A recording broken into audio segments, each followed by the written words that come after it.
Good morning, and welcome to the Daily Hunt for Multi-Baggers. It's Monday, January 12th, 2026, and we're kicking off the week by diving into the market insights from yesterday's data.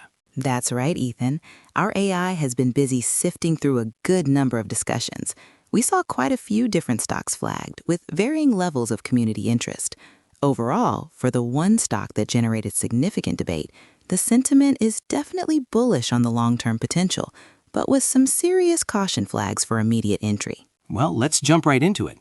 Today, we're really focusing on one particular name that caught a lot of attention: Pan American Silver Corp, trading under the symbol PAAS. Brooke, I've got to say, the social media buzz around a silver supercycle is palpable. Users are talking about a unique asset base, critical industrial demand, and the idea that bullion banks are repositioning for a parabolic rise. There's a strong belief that Pan American Silver's dormant mega projects could be a huge catalyst, potentially unlocking massive value. And we're seeing strong insider buying, which is always a promising sign. Over 114% net shares purchased by insiders. That shows real conviction. Ethan, I hear the enthusiasm, and that insider buying is indeed compelling for a long-term view. However, from a KPI perspective, we need to temper that excitement a bit for new investors, especially in the short term. This stock has seen a massive run-up, over 160% in the last year, currently trading very close to its 52-week high. That immediately raises questions about whether the immediate upside is already priced in. But Brooke, the thesis is that this isn't just a regular run-up. The community is pointing to structural deficits, the digital world's need for silver, and estimates suggesting silver is 4 times more scarce than physical gold above ground.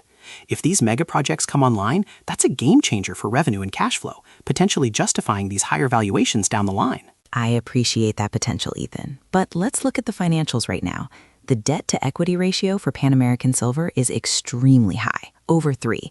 That significantly challenges the narrative of a fundamentally strong, high cash flow enterprise, as some users claim. High debt carries considerable risk, especially if commodity prices don't sustain their upward trend or if interest rates change. And while we see strong revenue growth and net profit margin, these don't necessarily scream explosive to fully rationalize the current price-to-earnings ratio of 31 or the price-to-book of 3.4. We also have a crucial missing piece. Free cash flow data is not available, so we can't verify claims about billions in free cash flow. You're right to highlight the risks, Brooke. It's a balance. But the talk of U.S. big stick diplomacy to activate those projects, combined with the insider confidence, suggests there are significant potential catalysts on the horizon that could dramatically alter those KPIs we're looking at. If those events materialize, we could see revenue, profit margins, and potentially free cash flow all jump, which could in time make the current valuation look far more reasonable. Agreed. The potential for future KPI changes is there, but the operationalization of those dormant projects isn't a given, and the market can be fickle. For new investors looking to enter right now, the risk-reward balance, given the substantial run-up and the high debt, requires a very cautious approach. This is not a stock we've rated before on the podcast, but looking at the data for a new short-term investment, the immediate entry point looks quite risky. So considering everything, the long-term bullish thesis, the strong insider confidence, but also Brooke's very valid points on current valuation and debt, for Pan American Silver, PAAS, our AI-generated insights lean towards a stay away for immediate short-term entry, despite the compelling long-term story and community optimism. Investigate as buy? None. Investigate as cautious buy? None. Investigate as speculative gamble? Pan American Silver Corp, PAAS. All right, that wraps up today's deep dive. This podcast is for informational and entertainment purposes only. The content is generated by artificial intelligence and does not constitute financial advice. Listeners should conduct their own research or consult a licensed financial advisor before making investment decisions.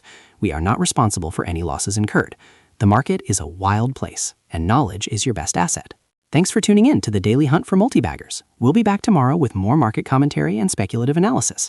Have a great day.